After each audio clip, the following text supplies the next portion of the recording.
지금 오늘 한덕수 전 국무총리 내란 재판 결심 공판이 진행되고 있습니다. 선고 전 마지막 재판이죠. 내란 특검이 의견 진술을 통해서 헌정사상 초유의 현직 대통령에 의한 내란 범행에 올바른 정책 결정을 할 헌법상 의무를 가진 총리가 가담했다. 국무총리인 피고인이 헌정 질서와 법치주의를 파괴한 사건으로 죄책이 중하며 다시는 이런 불행한 역사가 되풀이되지 않아야 한다. 엄중한 처벌이 불가피하다고 강조했는데요. 오후에 특검 구형이 이뤄질 텐데 어떻게 예상하십니까? 그러니까 형량이 이제 어떻게 되냐면은 내란 방조 혐의, 내란 우두머리 방조 혐의 같은 경우에는 10년 이상 50년 이하예요. 네. 그리고 내란 주요 임무 종사는 사형 무기징역 혹은 5년 이상입니다. 근데 최초에 방조 혐의로 기소가 됐는데 재판부에서 주요 임무 종사 이걸로 이제 공소장 이것도 기소해라 이렇게 된 거잖아요. 그럼 그냥 상식적으로 최소 10년 이상을 하겠죠. 검찰 입장에서는 당연히. 그렇죠. 예, 10년 이상을 할 것이고 저는 20년으로 다른 방송에서도 얘기를 했어요. 20년 정도 구형할 것 같다. 20년. 예, 20년 구형하고 20년 나올 것 같습니다. 선고는. 20년 구형하고 20년 나온다. 예, 20년 예상. 선고 나올 것 같아요. 그래서 뭐 이게 너무 약한 거 아니냐 그러는데 한덕수 옹께서 또 연세가 있으셔서 사실은 무기징역과 같은 효과가 뭐 사면을 받거나 그러지 않는 이상 근데 뭐 민주당에서는 아예 내란 관련해서는 사면도 지금 못하게 하는 법을 만든다는 거잖아요. 그래서 아마 남은 인생을 깜빵에서 계속 살 가능성이 높다. 미싱 링크님은 최소 무기 가야 한다. 손성태님도 무기다 하셨고 역풍이다님은 두 자릿수 형량 나오겠지요 하셨어요. 캔디님은 이거 사실상 종신형 아니냐. 연세가 있으니까 그런 얘기도 하셨고 나랏밥을 계속 드셨던 분이니까 계속 나랏밥을 드시게 될 것 같다. 룰루님도 얘기를 하셨는데 판결이 내년 1월 중 나올 예정인데 이게 12.3 비상계엄과 내란 사태 관련해서 첫 번째 법적 판단이 내려질 것으로 보이잖아요. 예. 결국은 다른 재판에도 영향을 미칠 것 같아요. 어떻게 보세요? 아니 뭐 영향을 미치겠죠. 그러니까 최소한 이제 사실관계 부분에 있어서는 여기서 대부분 인정이 되면은 다른 재판에도 어떤 뭐 일관성을 위해서 어느 정도는 인정이 거의 다 된다라고 보면 될 것 같고, 그래서 처음이 중요한 것 같아요. 이진관 판사가 이제 이 사건의 내란 재판의 엄중함을 알고도 했겠지만은 먼저 좀 해야 되겠다. 이게 그러니까 본인이 어떤 선을 좀 가이드라인을 만들어야 되겠다 이런 의도도 저는 있지 않을까 그렇게 추정을 해요. 그래서 중형을 할 걸로 예상이 되고 다른 사람들도 당연히 중형이 나와야 되지만은 충분히 영향을 받을 거다 그런 생각이 듭니다. 그래서 뭐 50년 공직 생활을 하신 분이에요, 한덕수 총리가. 그런데 참 마지막에 이렇게 비참하구나. 기회주의적인 것들이야 그냥 평가의 몫인데 이렇게 감옥에 가는 상황, 그리고 마지막까지 좀 비겁한 모습, 난 뭐 정말 본인이 선택적으로 다 기억이 안 나고 100번 기억해도 기억이 안 난다. 뭐 불리한 거는 기억이 안 나고 뭐 유리한 거는 갑자기 기억이 나고 뭐 이러고, 그리고 이진관 재판장이 왜 그래서 안 말렸냐 그렇고 하니까 조태열 등 연륜 있는 분들이 말씀해 주시는 게 말리는 게 좋지 않겠냐 이런 얘기를 했거든요. 당신이 연륜이 제일 많아. 50년 공직 생활 하신 분이 무슨 연륜을 지금 찾고 있어. 진짜 한심하다 그 생각이 듭니다. 예. 좀 비겁한 모습이었죠. 마지막까지. 좀 그게 실망스러운데 오늘도 최후 진술 나올 텐데 네, 선고가 어떻게 될지 좀 궁금하긴 합니다. 재판부가 굉장히 내란 재판의 무게감을 굉장히 강조했었기 때문에 중형이 예상이 되긴 하는데 이번에는 이 얘기도 좀 해볼까 합니다. 김건희 씨가 지난해 5월 15일에 박성재 당시 법무부 장관에게 내 수사는 어떻게 되고 있나? 김혜경, 김정숙 수사는 어떻게 되어가나?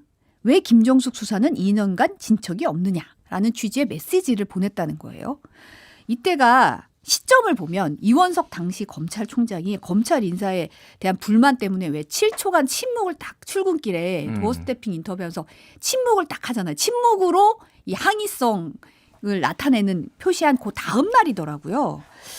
마치 수사를 지휘하듯이 내 수사는 어떻고 왜 저 수사는 2년간 저러고 있지? 라고 직접 법무부 장관에게 연락을 한 거잖아요.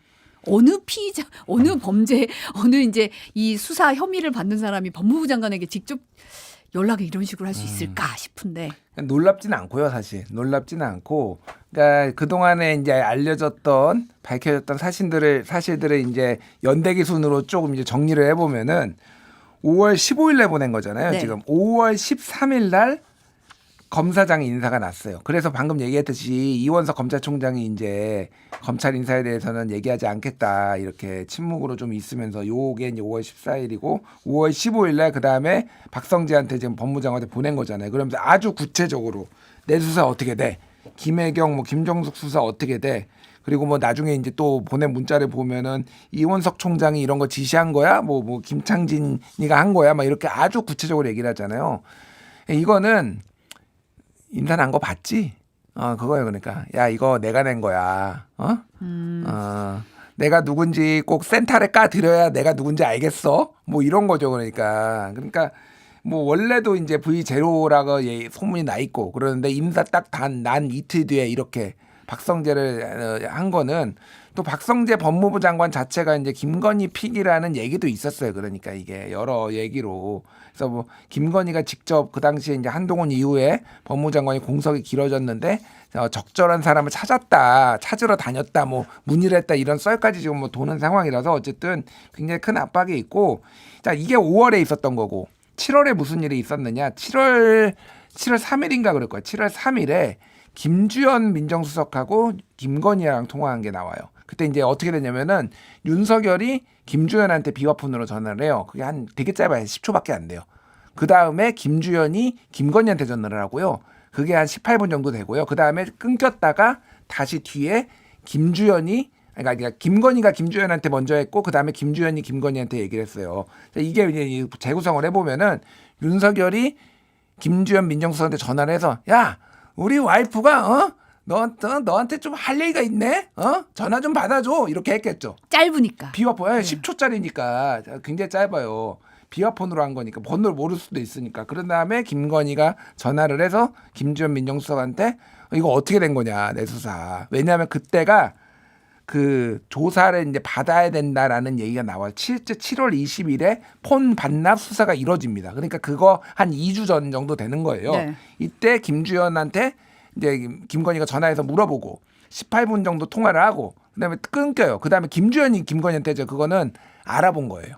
그건 추론입니다. 그러니까 이제 뭐 이런저런 얘기를 하니까 제가 좀 알아보고 연락드리겠습니다. 그래가지고 김주현이 다시 비화폰으로 15분 이거 한 다음에 2주 뒤에 그 폰 반납 조사 이른바 황제 조사 안가에서 이제 황제 조사 받고 이거 이제 끝나고 그 다음에 10월 10일하고 11일에 김주현하고 심우정하고 비화폰으로 24분간 이틀에 걸쳐서 통화한 게 나와요. 그 다음에 무슨 일이 있었냐? 일주일 뒤에 도이치모터스 주가 조작 불기소. 이렇게 된 거예요. 그러니까 이 모든 것들이 이제 그림이 앞단에서도 이게 말이 많이 나왔는데 여기 앞서서도 얘기가 많이 나왔는데 5월 이 법무부 장관 문자까지 이제 하면서 재구성이 거의 완벽하게 됐다. 그러니까 김건희가 직접 다 전화하고 압박하고 내 수사 이거 왜 하냐 난리를 치고 뭐 이런 상황들이 이제 인사까지 내버리고 이거 다 이제 이게 다 드러난 거죠. 그러니까. 사실 앞서서 CBS 노컷뉴스가 요 날 사실은 지라시도 보냈다는 보도도 했었잖아요. 이 검찰총장 이전 총장의 이 항의성 그 수사팀 지휘부 교체됐다에 관련돼서 지라시도 보냈다고 하고 지금 그러면서 내 수사 어찌 돼가냐 뭐 이런 아주 구체적으로 이 명품백 전담 수사팀을 두고도 구체적으로 이렇게 지시하듯이 이렇게 내부를 어떻게 아는지 막 물어보잖아요. 그런 걸 보면 안종훈 상황님이 일단 부지런함은 인정한다. 그걸 좀 건설적으로 쓰지라고 지적도 해주셨고 한데 이걸 보면 지금 또 박성재 전 장관이 검찰의 명태균 게이트 사건 수사 이 내용을 실시간으로 보고받은 정황도 포착이 됐어요. 지난해 10월에 법무부 공공형사과장을 통해서 당시 창원지검이 수사하던 사건 실시간으로 보고받은 사실을 확인했다는 건데 그러니까 박 전 장관이 왜 이례적으로 실무자급 과장을 통해서 이거를 받았을까? 결국은 김건희 씨에게 전달하기 위한 게 아니었을까라고 지금 특검이 보고 있는 거예요. 그렇죠. 충분히 가능성이 있고 뭐 이제 과거에는 사실은 법무부 장관이 개별 사건에 대해서도 다 보고받고 관심 갖고 그러는데 이게 하도 문제가 생기니까 개별 사건에 대한 수사 지휘권 발동을 할 때는 서면으로 꼭 하게 되고 개별 사건에 대해서 관심 끊으라는 거잖아요. 이렇게 뭐 저는 뭐 이거 말고도 다른 것도 받았을 가능성도 있는데 어쨌든 이렇게 받았다라고 하는 거는 뭐 그 당시에 이제 9월 달부터 터진 이제 명태균 게이트가 일파만파되고 있고 이제 구속이 되고 있고 사실은 명태균의 구속과 그리고 김건희 특검 국회 통과 임박이 이제 비상계엄의 원인이었다 이런 분석들이 나오잖아요. 그러니까 이게 다 지금 다 연결되어 있다. 그러니까 박성재는 법무부 장관이 아니라 법무부 집사였고, 예, 김건희의 집사. 그리고 김주현은 민정수석이 아니라 민정집사였고, 다들 그런 역할들을 김건희의 충실한 신하, 개 노릇을 하면서 산 것 같다. 이 생각이 보여요. 이 생각이 드네요. 예.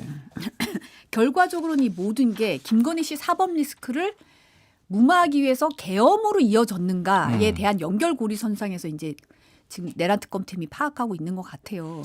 근데 김건희 씨한테 2차례 참고인 조사 받으라고 통보했는데 출석 어렵다고 했다고 하더라고요. 그래서 이 부분도 어떻게 수사가 좀 진행될지 좀 지켜봐야 될 것 같고, 법원 행정처 결국 김용현 전 장관의 변호인들을 법정 모욕과 명예훼손으로 결국 경찰에 고발을 했더라고요. 예. 보니까 이제 근데 김 전 장관 변호인들은 뭐 지금 뭐 공수처 고발에 의해서 손해배상 청구 소송까지 민사 소송까지 제기했어요.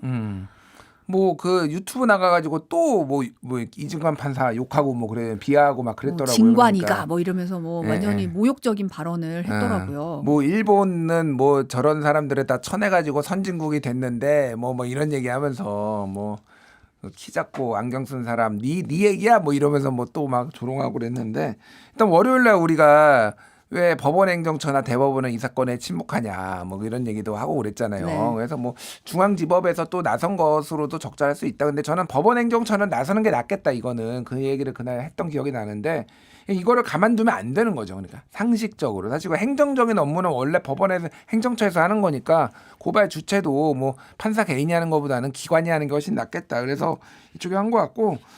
뭐 법의 엄중함을 보여줘야 되겠다 그 생각이 들어요. 그러니까 이게 단순히 감정 싸움 이런 거를 떠나가지고 법관들과 법정을 법조인들이 존중해야 되는 이유는 거기는 법관들만의 일터가 아니에요. 그러니까 변호사들도 와가지고 여기에서 최종적으로는 여기에서 이제 일을 하는 거잖아요. 그러니까 이거를 모독하는 거는 그 직업, 이 법조인이란 직업 자체를 다 모독하는 거거든요. 그러니까 이거는 좌시하면 안 된다. 뭐 이런 정파성 이런 거 떠나가지고 그런 생각이 듭니다. 예. 사법부의 독립에서 중요한 게 사법부를 존중하고 그러니까 모욕하고 조롱하는 그런 행위를 그냥 묵과하는 것 자체가 문제가 있다고 생각이 들고 그걸 보고 있는 국민들은 아니 저 사람들이 저래도 돼? 라고 하면서 이게 너무 선을 넘는 듯한 느낌을 받고 있잖아요. 사실은.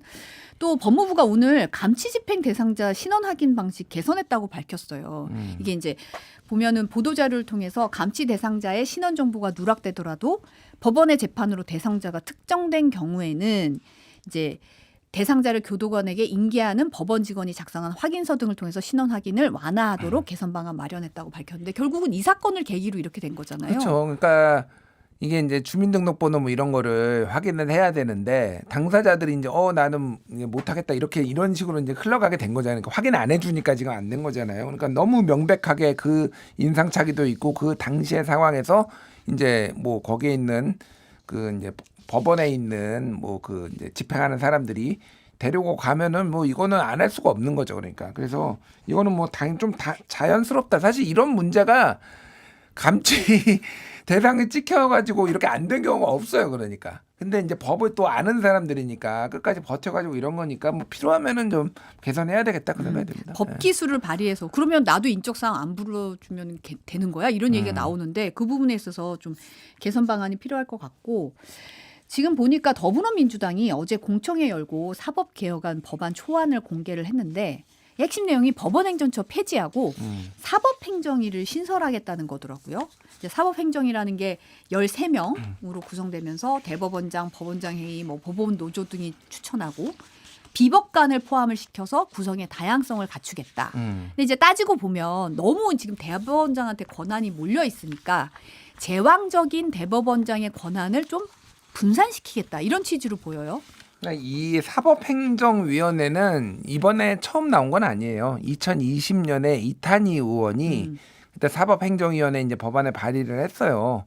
그때 이제 왜 그랬냐면은 양승태 대법원장의 사법거래 그러니까 상고 법원을 만들기 위해서 박근혜 정부의 입맛에 맞는 재판을 했다는 뭐 의혹들이 있잖아요. 그래서 뭐 더 중형을 뭐 때린다든지 박근혜 대통령을 모독한 사람들을 뭐 이런 것들 그리고 빨간 펜으로 다 고치고 막 이런 것들이 있었잖아요. 그게 이제 구조가 법원 행정처를 통해서 대법원장이 인사, 뭐 승진, 뭐 어디 이제 배치 그리고 이제 뭐 해외 연수 뭐 이런 거를 다 통제를 하니까 그래서 한 명 한 명의 헌법 기관인 판사들이 독립적으로 재판을 하기 어려우니 이거를 조금 완화해야 되겠다라는 게 처음에 그거였고 그때 다만 이제 위헌 논란도 있었고 민주당에서 그렇게 이제 사법개혁에 대해서 의지가 그때는 크지는 않았던 상황 뭐 이러니까 이제 법안이 통과되지는 않았습니다. 그래서 지금 뭐 위헌 논란이 있기는 해요. 그러니까 뭐냐면 어제 이제 공청회였으니까 법 공청회였으니까 그때 이제 법원행정처에서 이지영 서울 고등법원 판사 저랑 동명 같은 이름이네요. 지영. 네. 그분이 이제 나와가지고 했던 거는 이 사법권에는 사법행정권도 포함이 된다. 그래가지고 지금 민주당의 법안 같은 경우에는 13명 중에서 법관이 적으면 4명에서 6명이면은 과반도 되지 않고 비법관들이 이렇게 되면은 이거는 법관에 대한 인사 같은 것도 이게 사법권의 독립에 포함이 되는데 이게 문제의 소지가 있다라는 주장을 했어요. 그래서 뭐 그거는 이제 주장이고 뭐 이거는 이제 토론과 뭐 이제 또 그러니까 법학자마다 또 의견이 다른 부분이 있고 그래서 하면 될 것 같고요. 저는 그러니까 그 부분은 좀 적절하게 뭐 조율도 할 필요가 있다고 생각해요. 법원의 의견을 그러니까 다 무시할 필요는 없다. 그러니까 이게 대법원의 원장의 힘을 빼는 거는 맞는데 13명 중에 법관은 4명만 넣는 거는 너무 적지 않나? 그 생각이 좀 들기는 해요. 그러니까. 그래서 그거를 적절한 숫자를 어떻게 맞출 것이며 어떤 사람을 대표성을 띠게 만드는 것인가는 좀 토론을 해보고 조정할 필요는 있겠다 그 생각이 듭니다. 저는 사실 사법행정개혁안에서 좀 주목되는 건 대법관이 퇴직한 뒤에 5년 동안 대법원 처리 사건 수임 제한하는 정관예우 관행 근절 방안이 담겼더라고요. 이거 좀 민감할 것 같던데요. 민감하죠 당연히. 그래서 사법부 쪽의 얘기를 들어보면 이거는 보복 아니냐 뭐 이런 식으로 보시는 분들도 있더라고요. 왜 대법관만 그래?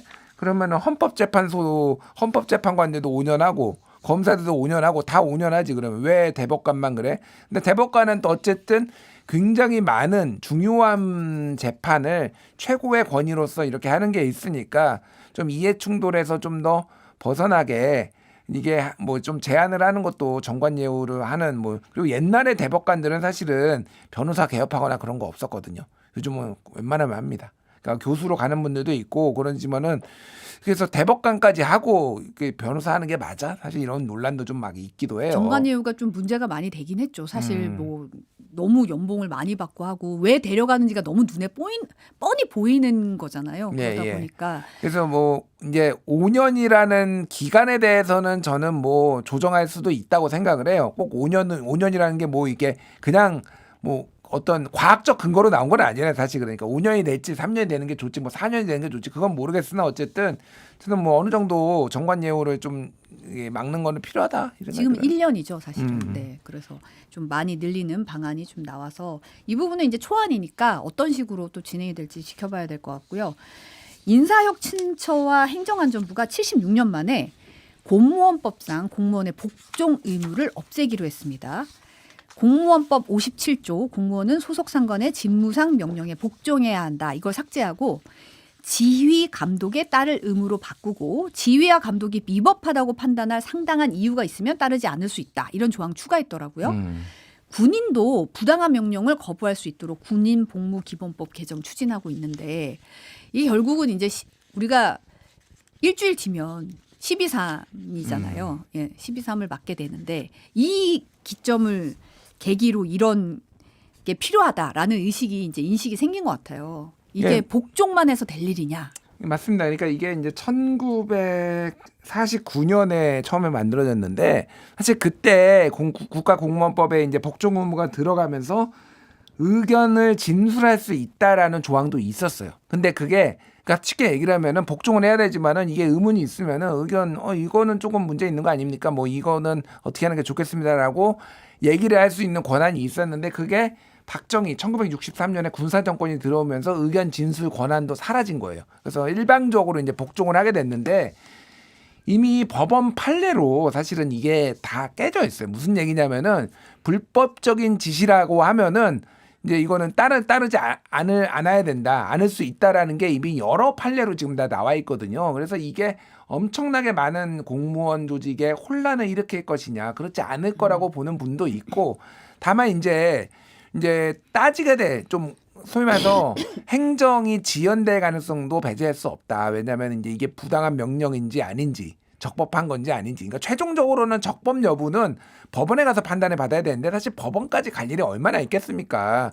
불법 비상계엄은 누가 봐도 불법이잖아요. 그러니까 조금만 상식이 있고 조금만 챗 GPT만 찾아봐도 국회에다가 병력 보내면 안 되잖아요. 근데 그거 보냈으면 이제 불법이라는 거를 인지를 하고 추후에 인지를 했더라도 명령 안 따르면 되는 건데, 그런 거를 이제 불복종을 하면 안 된다라는 거를 지금 명분 삼아서 이렇게 막 자기 변호를 하는 사람들이 있으니까 이번 기회에 좀 정리를 할 필요가 있겠다, 그 생각이 들어요. 네. 부당한 명령을 거부하는 거는 지극히 상식적인 거잖아요. 어떻게 보면. 근데 이제 이런 복종 의무가 있었다는 것도 일반 사람들은 잘 몰랐을 것 같아요. 사실은 1949년에 만들어졌으면 굉장히 오래된 조항인데 이 부분에 있어서 어떻게 보면 좀 현실적으로 합리적으로 바뀌는 게 아닌가 이런 생각도 들고. 요것도 있고 또 하나는 이제 정치인 아니 그러니까 공무원의 정치기본법 뭐 요 얘기도 지금 나오고 있어요. 무슨 얘기냐면은 이제 공무원이 정치적 중립 의무를 지켜야 되는 거는 맞는데, 그러면 예를 들면 정당을 가입을 안 하거나 근데 과도하게 기본권을 침해한다는 얘기가 국제 여러 기구에서도 나오고 있거든. 예를 들면은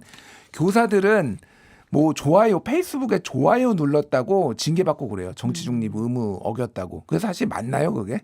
그러니까 너무 과도하다. 그러니까 뭐 이렇게 특정 정당에 가입해가지고 한다든지. 그래서 좀 이렇게 그러니까 지금 공직사회에 대한 좀 압박들이 있잖아요. 내란 청산 TF도 있고 그러는데 공무원들한테 또 좀 권한을 주고 좀 이런 것들도 그래서 자율적으로 움직이고 또 일을 잘할 수 있게 만들어주는 것도 좀 필요하지 않나, 그런 생각이 듭니다.